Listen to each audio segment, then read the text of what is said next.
War continues to rage across the galaxy. This week, the Scruffy Nerf Herders join Jedi Knight Secura, Skywalker, and Ahsoka as they crash land on the island of Madagascar. Meanwhile, in a galaxy far, far away, our heroes must join Jedi Master Obi-Wan Kenobi as he tries to prevent a genocide of the newly discovered TALZ. All of this and much more on this week's episode of Clonecast.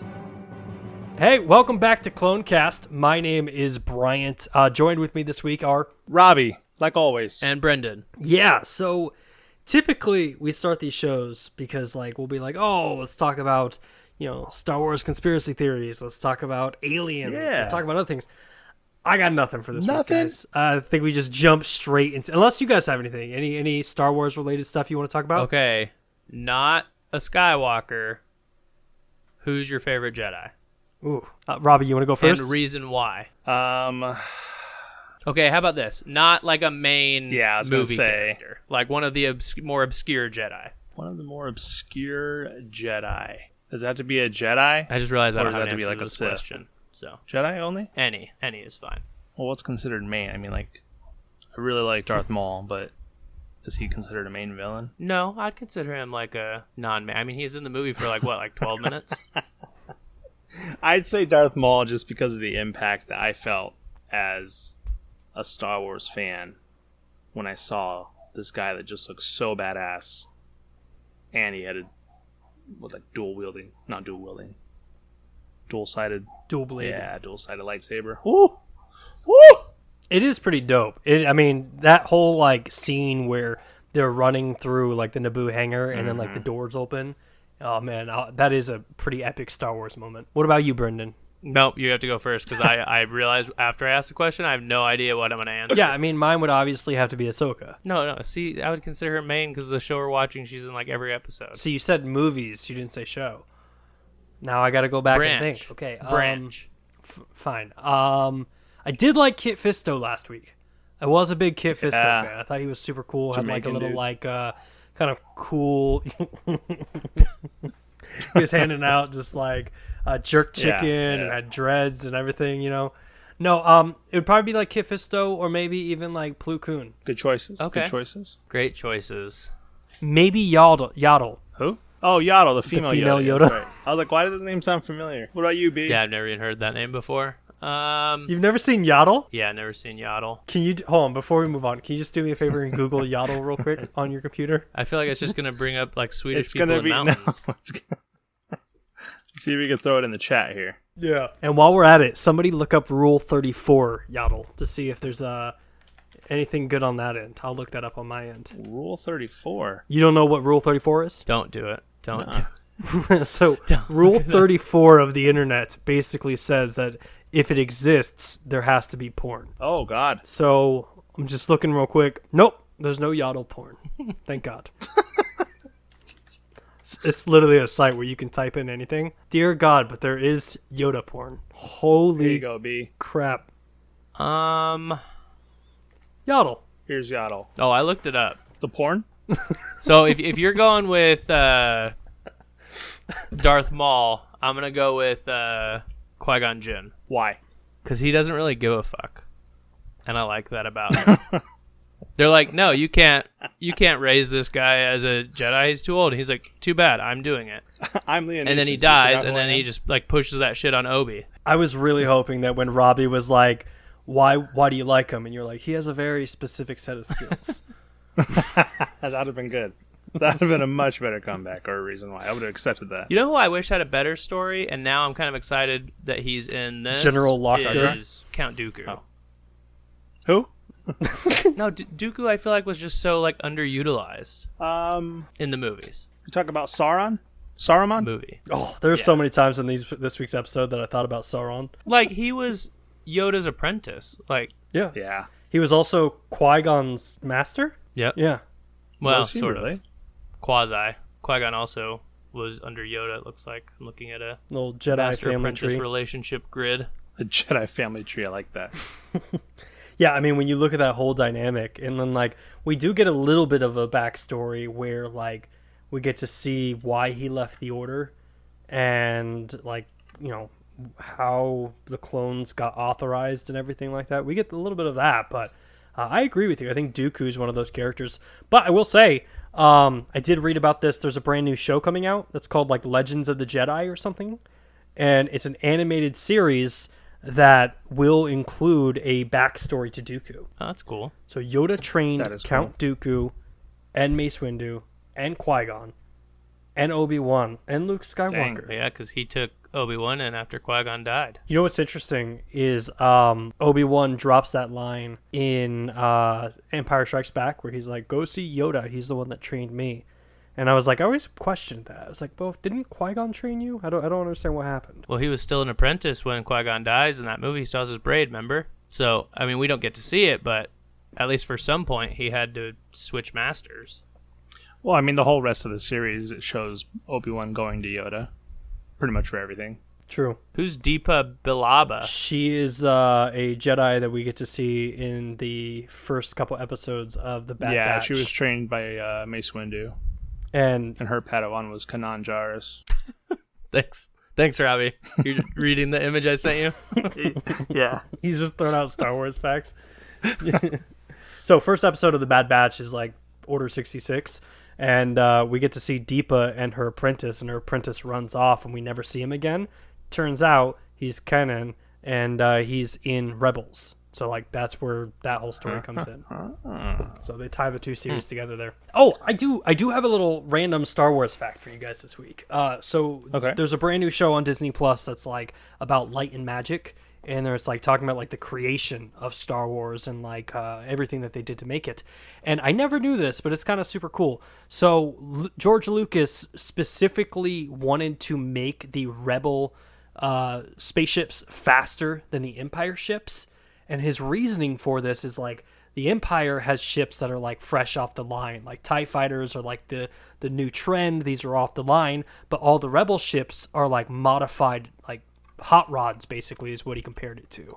And he's like, so like these Rebels have better ships because they're constantly modifying and making them better. And I was like, oh, that's kind of cool. I never really thought of that. That almost seems backwards. You think? Yeah, like if you think about like the Empire having like essentially limitless funds to do what they want, and then you have rebels who like have to scrap up what they can, you would think that the Empire would have faster stuff, you know what I mean? Yeah, but do cop cars outrace drag racers?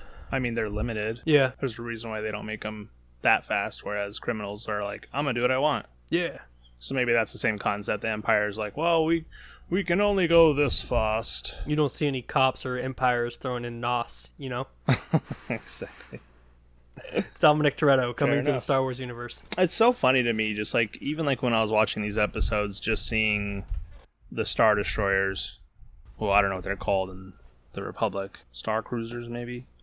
But just seeing like the exact copy, like these are the good guys, but then all of a sudden those are the bad guy ships, and it's just funny to me. Yeah, that does bring me up to a point I wanted to make this week. And since you mentioned Star Destroyers, why do they call them Star Destroyers? Because it's a cool name. Yeah, but like it's never destroyed a star, and it's not capable of destroying a star that we know of, at least. I mean, if it did like a hyperdrive, it probably could. Ooh, A holdo maneuver. we'll save that for another podcast. Let's get into this episode Yeah. here, because there's some things I want to talk about with that. So episode 13 here, what was it called? Jedi Crash? Episode 12, Jedi Crash. It was episode 13. I thought it was 12. Definitely 13. My bad. I apologize. We did 1, 2, and 3, 4, 5, 6, 7, 8, and 9, 10, 11, and 12, and this is 13, 14, and 15. All right, changing my notes right now. So episode 13, Jedi Crash. So first thing I want to say, from the very get-go, the very beginning of the episode, I really enjoyed seeing a Star Cruiser battle during the day. Mm-hmm. I feel like it's always in space, which makes sense, and so it always seems like nighttime, even though it's just space. Like there's no light drawn on the ships, and it was just so cool to see these like starships battling it out in like sunlight. And I was like, huh, like it was something I'd never seen before in the Star Wars universe, and I just thought it was super cool. But at the same time, the CIS had like 3 ships, and they were attacking one of the Republic ships, and they were like just destroying the heck out of it, and they were essentially going down like to crash, and they were kind of like entering the atmosphere. And who shows up but none other than Anakin and Ahsoka Tano. And one thing that bothered me was they leave their ship on the clone trooper like transport ships, which don't have any doors, it seems, on the side of their ships. And they're just kind of hanging out in there. And I'm like, if they're above the atmosphere, does that mean there's no oxygen? Like, how are they breathing? Mm-hmm. And it was just like a thing where I was like, come on. Like, Yeah. Like, they made it a very clear, like, we're entering the atmosphere, so our ship's burning up. And it was just like, they're able to just breathe. And I was like, oh, wow. I did write down, because it was also kind of notable for me that, like, not only did, like, the daytime, like, blue sky battle look cool, but it also just looked so freaking gorgeous. Like, the art style that they chose of, like, these ships shooting at each other and, like, the colors. I was like, man, this is just felt 4K, you know? Like, when you go from, like, 1080p to 4K, it was sick. I felt that exact same way. Like the moment the episode started, I was like, oh my god, this looks so nice. Like, this is cool. Like, the battle, everything, the explosions, everything just looked, like, really well done. So this episode also introduced us to, or reintroduced us to, Jedi Knight Isla Secura. Somebody's going to get mad that I mispronounced that. But she's essentially the blue tentacle Jedi. Someone's definitely going to get mad that I called her the blue tentacle Jedi. She's more than just a blue tentacle. No, so this is kind of interesting for me because, like, so she's on the ship. She's with her clone trooper by the name of Bly. And they're trying to, like, save it from crashing. Anakin and Ahsoka show up. And I had to do some research because I was like, isn't this the chick that gets killed in Felucia or whatever it's called? Felucia. And, like, they'll kill it. And then I did a little more research. Guess who's the one that shoots her in the back? Who? Bly. No way! Yeah. Commander Look, Bly? I was listening. Yeah, he is in the scene in Return of the Sith during Order 66. That's crazy. This whole thing, man, like, wow. That's nuts. You that think makes you it so know much more someone. crazier. Right? Well, that's what makes the whole thing crazy is, like, you got Rex, that's, like, with Anakin, and then you got, oh my god. Cody. Commander Cody, that was with Obi-Wan, and then you got Bly, Commander Bly, that's with... And I'm confused. I thought Rex was a commander, but is he only a captain? I think it's Commander Cody. No, Rex. Oh. I thought Rex was a captain. Or commander. Is he only a captain? No, it's Commander Cody. No, Commander Cody. No. It's been a long day, guys. Tell. Because I kept referring to him as Captain Rex, and I don't think it was... I know it was this episode where he was talking to Commander Bly, and he's like, yes, sir. And he's, like, talking to him, and, like, clearly Commander Bly was a higher rank. But I was like, oh, I thought Rex was, like, higher Yeah, I wonder rank if than Rex him, too. answers to Cody. Captain Rex, Commander Cody. Okay. I think that's right. Interessante. Well, anyways. Oh, also, Cody's a bitch. Wow. Keep going. Wow. Okay. You're going to regret those words as we get to the final season. So the battle droids basically are skydiving down to the ship. Anakin jumps into the ship, starts just slicing left and right. Super crazy action scene. And then as the ship is about to blow up, Anakin force pushes everyone into the escape ship, making a sacrificial play, dying in the process. And Ahsoka, Obi-Wan, Allah, they all have to mourn his death and roll credits. Star Wars universe Series is over. right there. So I had a big issue with this fight as well, and that is... Mr. Robbie's big issue was the oxygen thing. Uh-huh. My issue was, why would they leave the perfectly good ship that's literally positioned above the other ships when they could just shoot down on those ships? Instead, they were just like, hey, you wait here. We're just going to go ahead and go in there on the ship that's being lit up instead of just shooting the ships that are shooting that ship. Yeah, I'm with you Silly. there. It was weird that Anakin's ship was not firing or fighting at all. No, it was like, hey, we'll wait here while you guys go do that death-daring mission. Well, I don't even think they were above the CIS ships. I'm pretty sure they were below them. Like, they kind of pulled just, like, in front of them. And I was like, so are the CIS going to shoot at this new ship now?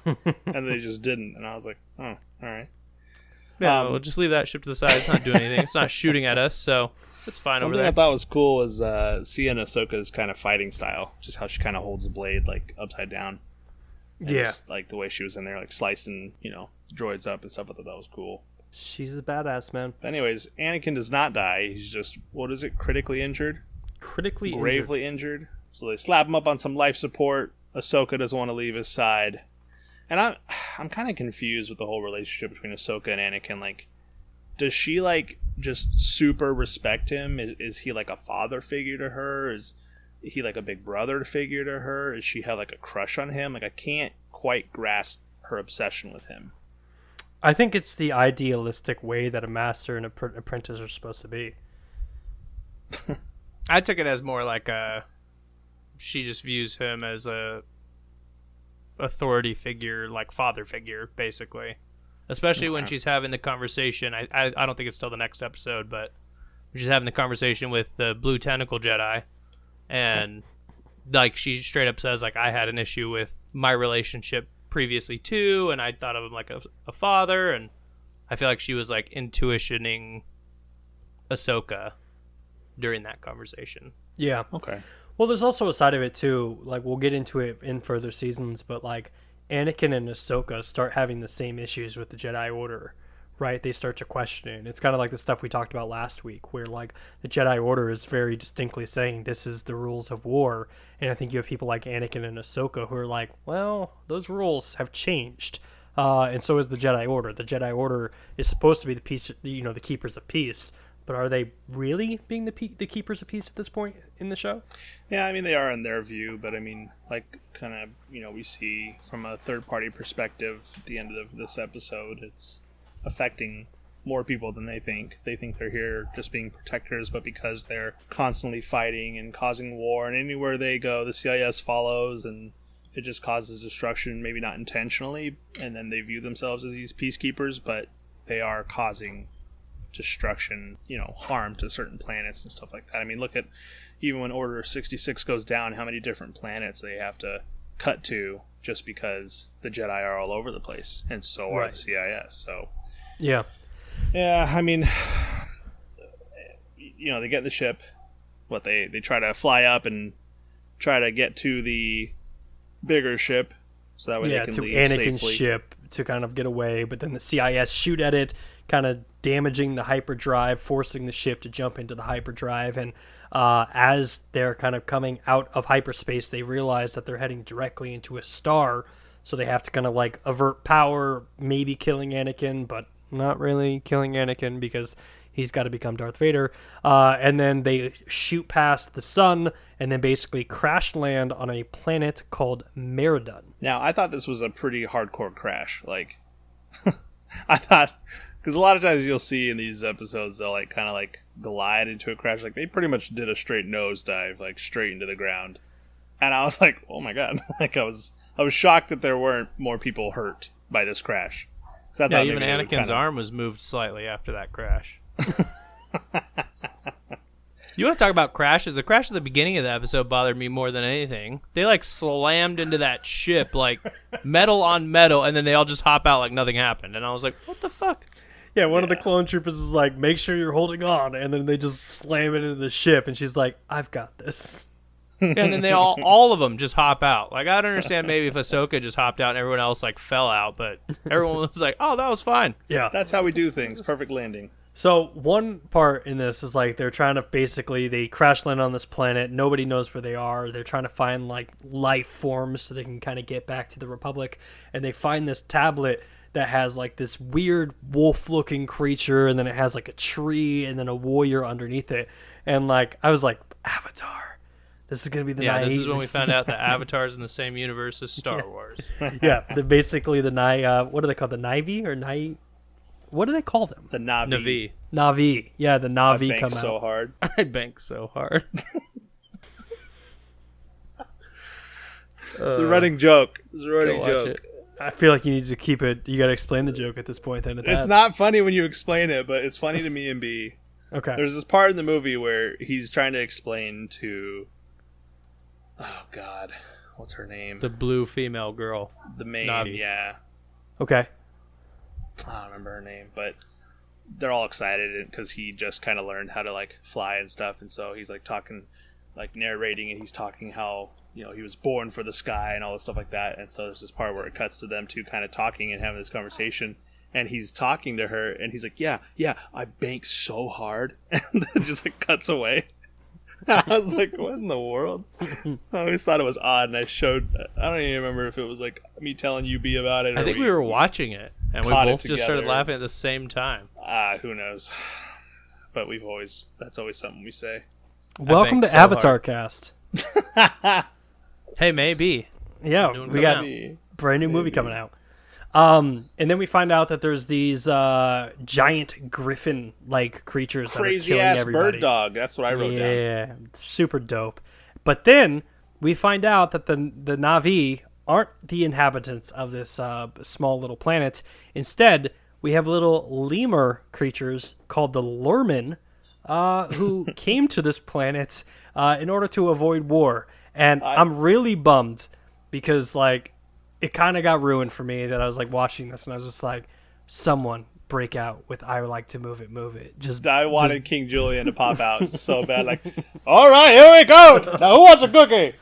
Hello, party people. He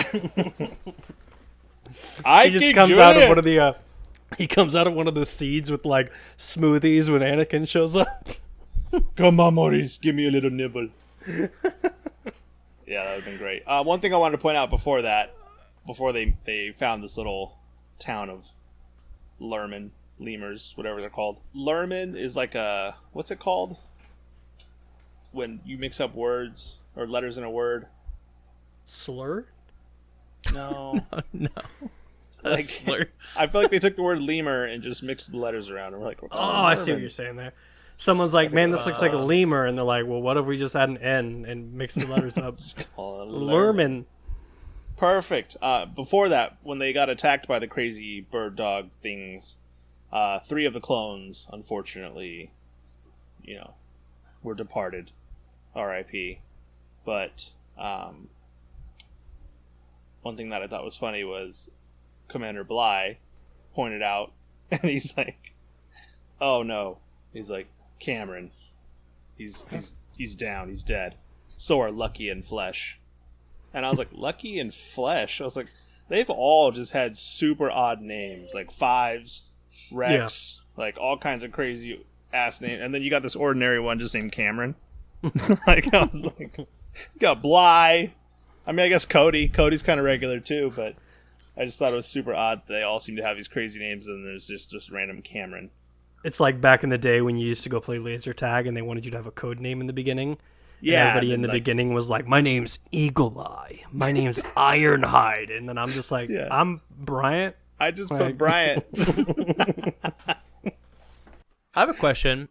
Do they dive into the clones deeper on Order 66? Like, when we get to that point, does it tell us, like, what happened? Why the clones just agreed to turn against everyone? Yes.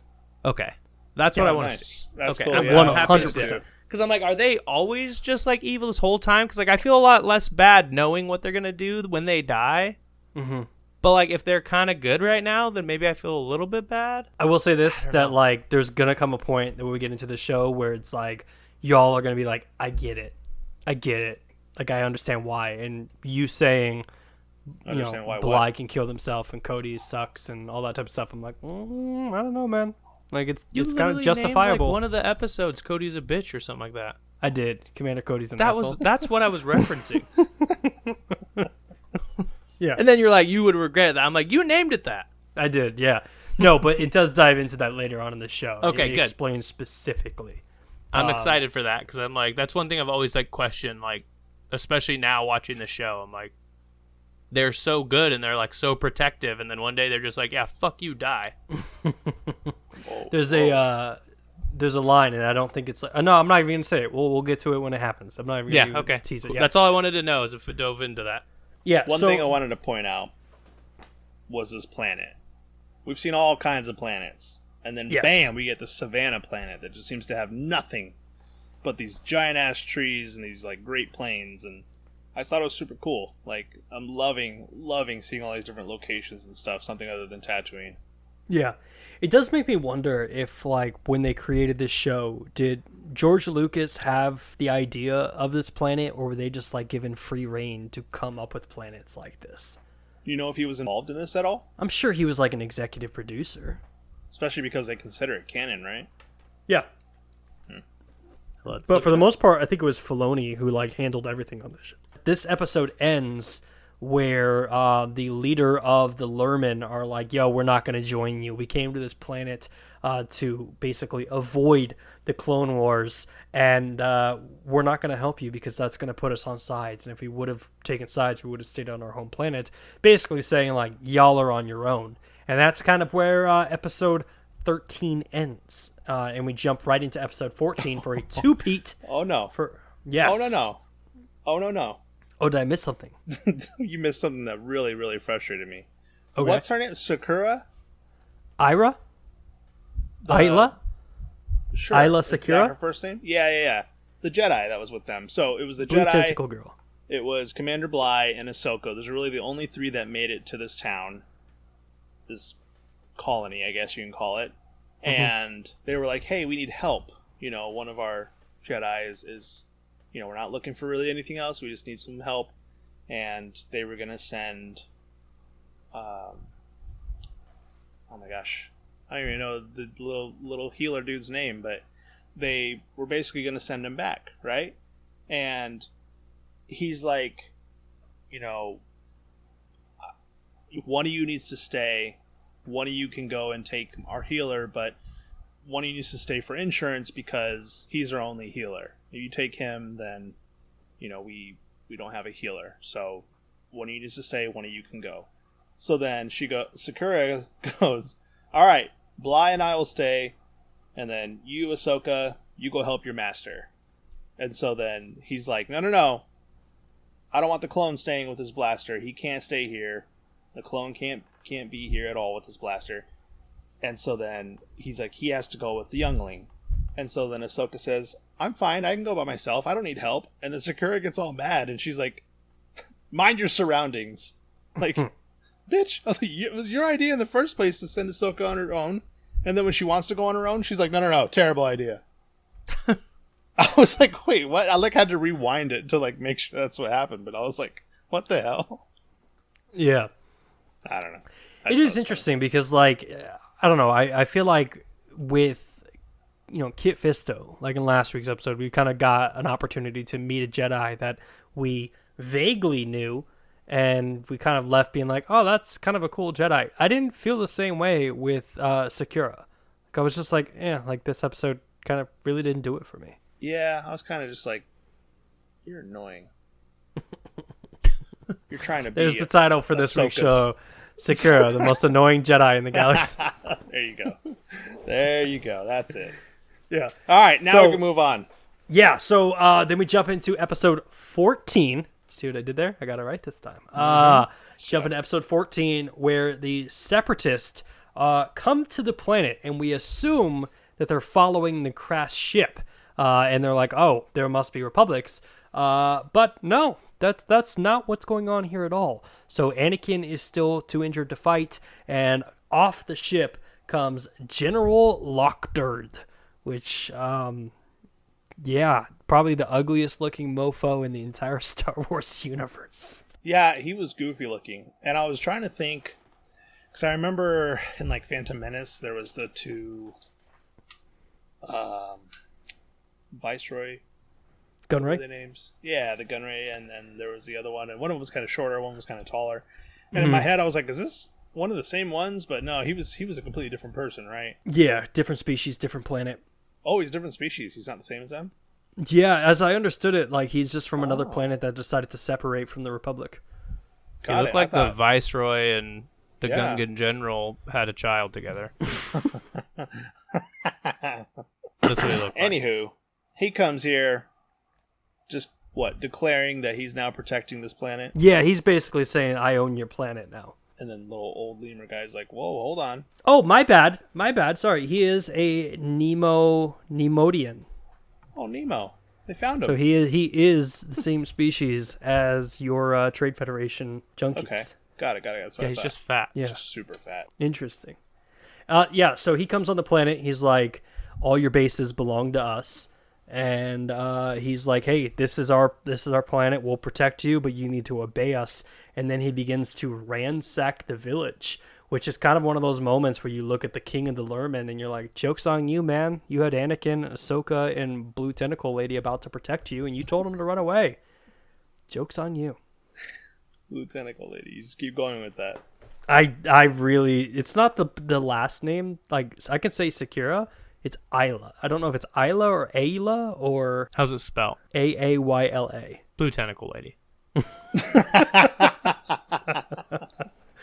Yeah, so Anakin and his crew escape through the savannah, and a probe droid finds them, and there's kind of this really cool chase sequence, which leads to them discovering that in the last 10 minutes, the Separatists have somehow built a fortress on this planet, and they're like, we're going to steal that ship. So that was the same ship then, correct? Mm-hmm. Because I had the same thing. I was like, wait, did they just build that giant like wall and everything like in a matter of like an hour or two? Or is this a completely different base that they had? So I couldn't tell. Yeah, that was my assumption. It was the same ship. They just somehow built a base, which... totally off topic, but you remember in Spaceballs when they like comb the desert? Yeah. I don't know why, but I want someone to remake that scene with the droids, and like they're like pushing the Afro pick, and they're like, "We ain't found shit." You guys find anything? We ain't found shit, sir. That's a good droid voice. Roger. Anyway, so then the Separatists roll out a brand new weapon that has probably the lamest name of all time, the Defoliager, which destroys all organic matter, only leaving machines. And they test it kind of on this field, and it almost kills the clone troopers, but they're able to escape with very daring rescue. I think Cody made it up to like this tree by using a grappling hook, but Blue Tentacle Lady had to swing down with a vine and rescue, was it Bray? It was Commander Bly and Bly. Captain Rex. Yes, Rex. My bad. Cody is in a galaxy far away. Yeah. And Defoliager basically burns all the plants. They send 2 droids out there, and they're like, we're looking for volunteers, and like all the droids step back, and then basically 2 of them are just standing there alone, and the guy's like, I'll take you and you. And then just, I don't know. That scene really made me laugh. We find out that the Separatists want to test it out on organic matter, and Dooku's like, well, it's time to test this out on humans. And this was the moment where I was like, this was very Saruman, where like, so I don't know, man. I gotta look this up. I don't think he did the voice for this show, but it sounded so much like Christopher Lee. Yeah, I don't think he does, but I really wanted him to say, do it. Like Palpatine. Yeah. While you're looking it up from like 10 minutes ago, George Lucas served as the creator and the executive producer. Really? Nice. Clone Wars. Wow. So he did have some say. That's cool. For 6 years, it looks like. Damn. 2008 to 2014. Damn. Oh, so get this. I missed We'll what you blame even the said. movie on George Lucas. So, the movie, The Clone Wars, that we watched that we absolutely hated, Christopher Lee voiced that one. Okay. But he did not voice the animated series. Okay. Corey Burton did that one, which bravo, Corey, because, dude, you sound exactly Bravo, Corey. like Saruman. Which my sister-in-law threw me under the, like, just completely blew my mind this week. Did you know that Mark Hamill was apparently the voice of Watto? No. Yeah, she told me that today, and I meant to look it up before we even like came on the show, but no, it's not. She freaking lied. My apologies to Andy. Mark Hamill also did the voice of Darth Maul in Phantom Menace 2. I also heard that Mark Hamill voiced Bugs Bunny on the Looney Tunes. That seems believable. Yeah. He does like to do voice acting. And apparently really bad Jedi acting late in his career. Oh. So the Separatists decide to use this weapon on organic matter, and they say, we're going to test this out on the Lurmen colony. and Anakin and forces basically grab their lightsabers, basically get ready for a fight. They put up these barriers around the city, which I was like, I don't know where you got those from. I'm assuming it's from the crashed ship. But they defend the Lurmen. Some of the Lurmen join in for the fight. They got him because that whole like covert infiltration scene I thought was super cool.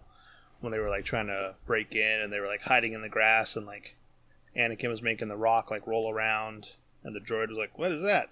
And then they like, were covertly like taking out all these droids with their lightsabers. I thought that was super cool. And I really liked that scene. But right before they got onto the ship that they were going for, the little small ship, they found the shield generators because I think Bly or Rex pointed them out and was like, look, shield generators. And so Anakin's like, take those. We might need them. I totally missed that. Somebody was multitasking. Apparently, right? He was too busy looking up or not looking up Watto's voice. Yeah, I wasn't looking at Watto's voice. Then we jump into that kind of battle scene, and the Separatists are trying to use the weapons. Apparently, the one thing that can block this brand new defoliager are these energy shields, and big battle between the Separatists and the Jedi. And there's one moment where Anakin's like, I'm just going to go take this thing on by myself, and kind of has like this Thor moment where he's literally just running into danger, and it's like, ah, and I don't know what that song's called, but like it's playing in the background. The Immigrant Song. Led Zeppelin. Immigrant Song, there you go. And Anakin basically force grabs a droid, and he just pulls it into the lightsaber. And it was one of the most epic lightsaber kills I think I've seen Anakin do. I was like, that's so dope. One of the scenes that I saw as that was happening was they stepped out of the energy force shield to take on the droids that were charging.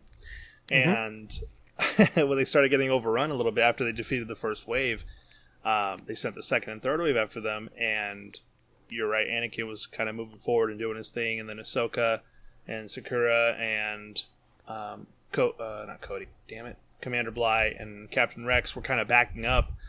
If you notice, they were backing up into the shield generator, but I think it was Commander Bly.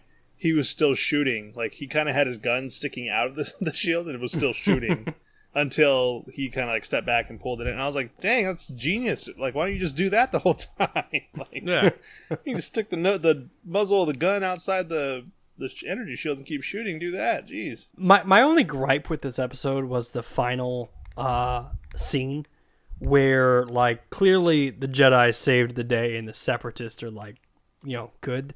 And, like, or the Separatists are, like, gone and, like, defeated. And the leader of the Lurmen are like, I guess I should say thank you. And I'm just like, dude, you can't admit you're wrong at this point? No way. He was like a stereotypical, like, old person. They'd never change. They're too old to Set in his change. ways. Yep. I did get very indoor vibes with this battle, like Ewoks, like compared to like the lemurs, where they're like using ropes and like fighting the Separatists. And I was still bummed that we didn't get like the indoor celebration where like all the Lurmen are banging on drums and like celebrating. And then I was like, hell, while we're at it, man, throw "I Like to Move It" in there and just have that be the song. I liked how they moved around. If you notice, they kind of like rolled up in little balls. Oh yeah, Like Sonic. armadillo. Yeah, they were just kind of rolling around. I was like, oh, that's sick. And then I thought the part that was cool was when they were kind of roping up all the legs of the droids, and then they all like pulled them down, and then Ahsoka just stuck her lightsaber in the ground and just ran and was just like running in a rainbow and chopping the heads off of all the droids. So I was like, oh damn. I was like, if that was done the other way around, like one of the Sith were doing that to the clone troopers, that'd be super morbid. So I was just like, dang. I'm at a point in this book of the Shadow of the Sith where like the Separatist droids are back, but they're being controlled by the Force, and what's powering the droids are red kyber crystals. Okay. So like my understanding of it right now is like dead Emperor Palpatine is basically like a Force ghost, but he's using the dark side of the Force to control the mind of these droids because they're powered by red kyber crystals. Somehow Palpatine returned. Yeah. Every time. But they did point out Rey's dad is a clone of Palpatine. What? Yeah. Rey's dad is a clone of Palpatine. Really? Yeah, Palpatine didn't have sex with the woman to give birth to Rey's dad. He was a clone, similar to the way that Boba was of Palpatine, basically. an unmodified clone of Palpatine. Interesting. And that's how she gets the Force, is through that. Got it. It's kind of a cool book. If you guys have time to read it, I highly recommend it, because it's like it does kind of fill in the blanks of that like Return of the Jedi to the new movies, and it kind of, you know, Rey's I think like 7 years old in the books or something like that, and Luke Skywalker's trying to get to Exegol, and you know, it's a dope book. There shouldn't have been a need to have a book to fill in all the gaps. No, this should have been the episode 7. Yeah, this should have been episode 7. It would have been dope. Like I still stand by that was the mistake. And maybe we've seen crazier things. Maybe like they just redo episode 7, 8, 9. Episode 6.3. Yeah. Snyder cut. Episode 7, the George Lucas cut, or something like that. Just we'll just do a do it, man. 6.3, 6.5, and a 6.7. I wouldn't complain. Anyway, that wraps up the kind of the story arc between these two episodes. I thought it was okay. It wasn't my favorite thing, but it's cool. We got to see Secura and kind of build upon the Ahsoka and Anakin. Good to know Anakin is safe, he's healthy, and he's recovered from. And we'll point out, first episode, man, you said Anakin doesn't care about the clone troopers, but when he force pushed the people into the safety, he did force push some clone troopers in there. So Can you imagine him force pulling the clone troopers in front of him to block the blast? He's I like, don't your think clones, come here. I don't think he was targeting all of them. I think he just force pushed, and they just happened to go in there too. yeah, Clones are people too. Because he's not the one that went and saved Commander Bly. It was Secura that did that. yeah. There's also a point that I thought was really funny where Cody is watching over Anakin, and the big Griffin Rex. comes in. Oh, sorry. Yeah, Rex. My bad. Rex is protecting Anakin, and a big Griffin comes in, and Anakin is like passed out, but he wakes up enough to shoot a blaster and kill the thing, and then he just passes out. And I was like, man, Anakin's saving everybody's ass out here. He was saving his own ass. Yeah, I guess he didn't care about Rex. I liked it He used because to be a good person. I liked the 2 episodes because it was new setting, new planet, new creatures. Even if the whole story arc over those 2 episodes wasn't the greatest, it was still cool. We saw some different things that we haven't seen yet in the Star Wars universe, and then brings us to episode 15. We got a snow planet. Yes, in cool. the Pantora system. Yeah, so I was excited that it was yet another new planet that we were seeing. I really like seeing all of them in like the little snow uniforms, because that was one thing that I really enjoyed when I was younger, was like the Empire Strikes Back, and the beginning of it was on Hoth, and just like the snow troopers, I just thought looked super cool. And so when it was seeing like the snow clone troopers, like I just thought it was awesome seeing the snow uniforms of all the different clone troopers. I was just surprised that they didn't make it on Hoth. They just always use the same planets over and over again. There's like an entire universe, but Yeah. it's like the same 4 planets. This story basically starts because the Republic loses contact with clone troopers in the Pantora system. Obi-Wan and Anakin are sent out to investigate, along with C-3PO, R2-D2, and the most unoriginal names that just made me laugh so hard. It was Cho and Chuchi. I was just like... I know, every time they would say them, Chuchi, I was like, eh. Every time. I was super immature. And let me say... Everybody just has such badass names. It's like Anakin, That's what I'm Obi-Wan, Chuchi. One thing I really did not like about this episode is I was like, all these discussions, this entire episode about war and politics and everything, I was like, this really does not make it seem like it's like for kids. Like, I don't think any child is going to understand half the shit that's going on, because I didn't understand half the shit that was going on when they were talking about senator allegiance and compliance, and I was like, what the hell's going on? All I know is that one dude was annoying as shit. The Cho. Sure, I Cho-Chi. can't remember He what was- his name was. And as I but understood, he was like the president of that race, or the king of that race. And Chuchi was the senator representing the king at the Galactic Senate, basically. yeah, that dude was annoying the whole time. Needed to get slapped. Yeah. It was really dark because like we almost witnessed a genocide Like, he wanted Oh, to yeah. wipe out this species completely. And I was just Oh, like, yeah. to your point, Robbie, I was like, man, this is a heavy episode. And then they open the door, and there's all of these stormtrooper helmets on spikes. And I'm like, oh, dear God. Yeah. And then, did you try to look at 3PO's leg to see if it was silver in this episode? I did not. Was it? I tried so hard. It didn't show it. They didn't show anything past, like, his knees. And I was like, damn it. I was trying to see if it was going to be silver or not. I mean, I've got to assume it was silver, right? I mean, it's supposed to be, I guess, but it didn't. We'll Didn't catch you. show. We'll catch you, Disney. We'll see. We'll keep watching. We know that his leg was gold. We're watching you. Someday I'm going to be like, told you so. Right. And so while they see these stormtrooper helmets on spikes, they assume it was the Separatist army, and they discover that there's a Separatist base. But when they get to that base, all the Separatist heads are on pikes as well. And it was kind of interesting because when they entered the ship, there were still Separatists who were like frozen in place, like ready to attack. Yeah. They're, like, aiming with their blasters and everything. Which leads us to the discovery of a brand new species called TALZ, which Obi-Wan and Anakin go to visit them. And I thought this guy looked kind of familiar, so I kind of did a little digging, and there was a TALZ in the Mos Eisley cantina in A New Hope. I was like, oh man, this guy looks super familiar. Yeah, he did. That makes Do you sense why I thought that too. Do you think that they're called talls just because they're tall?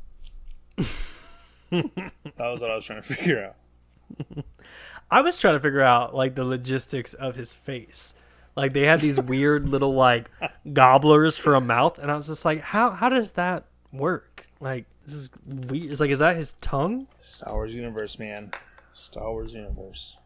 I guess it doesn't have to make sense. It's just space Jedis, and like it's just so creepy looking. Like they got 4 eyes, they look like wampas, and they've got like these pink flesh colored I hate to say phallic, but that's pretty much what it looks like coming out of their mouth. Whoa. So they talk with the TALZ, and they're like, hey, what are you doing here? And they're like, this is our planet. We've been living on it forever. And Cho is like, BS, man. We own this planet. We're the only moon that has population in this entire galaxy. We declare that we own this place. So I want to kill the TALZ, and the TALZ want peace, which is kind of getting to that genocide side where like this Cho dude is like, wipe them off the planet, which I was really surprised that the clone troopers kind of joined the battle, but I guess they were kind of trying to defend Cho more than anything, right? Yeah, that was essentially their order from Anakin, was protect him, make sure he survives at all costs, and that's essentially all it was. And since I think the TALZ attacked first, they started kind of throwing spears first, so they pretty much were forced to just defend as best they could. But a lot of stormtroopers died. Clone troopers. Or sorry, Keep saying a lot of stormtroopers. clone troopers. There's no stormtroopers. I wrote down stormtroopers. I'm reading my thing. My bad. Yeah, one thing I thought was interesting too was when there was a whole discussion with somebody from the Senate, and they basically decided that this Cho guy was out of order and kind of doing things kind of, rogue and doing things his own way, and they basically asked Chuchi to remake the peace with them. And basically she's like, they land in this moment where clone troopers are just getting kind of overrun by the TALZ, and they kind of land and provide aid, and then Chochi is stating that she's going to talk to the TALZ, and Anakin says, 3PO, you're up. And then he goes, yes, Master Annie.